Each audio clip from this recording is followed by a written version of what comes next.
Тамима деген көз, тұмар, талисмандар тағу мәселесі.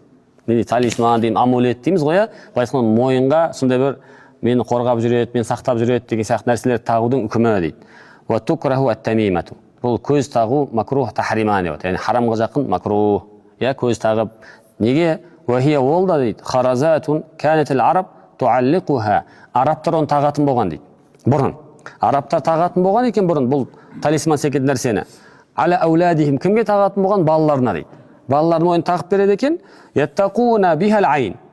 Және ол таққан нәрселері оларды көзден сақтайды деп ойлаған дейді. Фи заъмихим, олардың ойларынша.